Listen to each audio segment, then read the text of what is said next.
The Israelite army had just leveled the impenetrable fortress of Jericho without a conventional siege. But the moment they strike the minor city of Ai, their momentum breaks. A concentrated military force shatters against a barrier no one can see. The biblical narrative describes a complete rout. Israel is chased from the city gate and driven down a steep topographical descent, a physical mirror of their collapsing confidence. Panic consumes the camp. From a purely horizontal perspective, the Israelites assume they are simply outmatched by the Canaanite defenders on the ridge.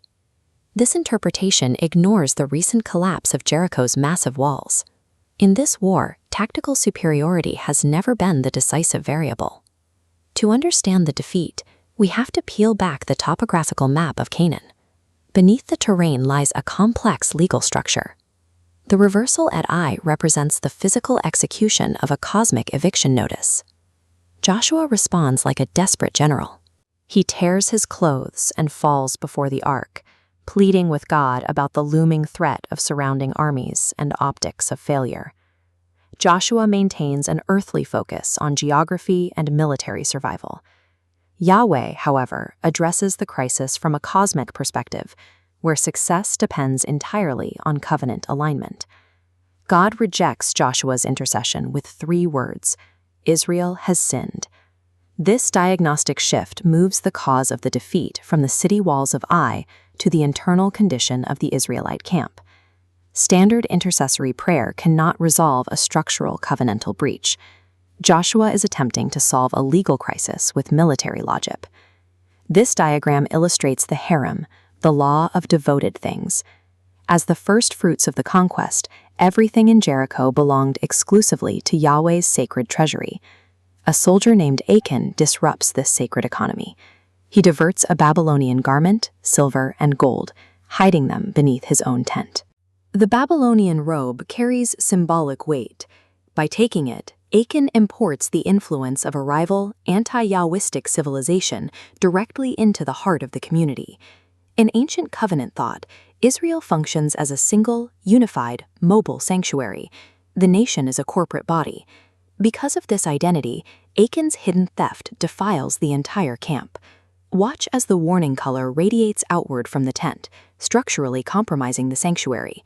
Yahweh's presence cannot occupy a contaminated space. The breach forces a mandatory withdrawal of divine support. This withdrawal leaves the nation exposed. Without the mediated presence of God, the army enters battle with no spiritual defense. In a covenant framework, private sin acts as a catastrophic structural failure that disarms the entire community. The battle takes place at the Gate of Ai.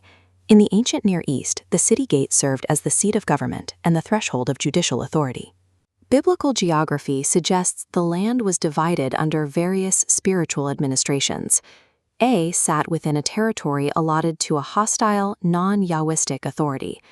Because Achan stole what was devoted to God, Israel lost the legal standing required to displace these rival powers. The sacrilege within the camp effectively voided their authority to advance. In the logic of the heavenly courtroom, this breach allowed the territorial spirit of Ai to petition for a judgment. The enemy used Israel's own violation of the law to secure a legal claim against them. This legal claim manifests physically. The boundary line at the gate solidifies into an impenetrable wall, repelling the Israelite vector. The repulsion at the gate enacted a judicial verdict, the visible sign of a broken covenant and a lost standing in the cosmic court. To restore their standing, the hidden corruption must be legally exposed and removed. Joshua organizes a formal investigation using lots, a sacred process designed to reveal divine decisions. This lot casting serves as a mechanism for the divine counsel to filter the covenant structure. These concentric rings narrow the search with mechanical precision.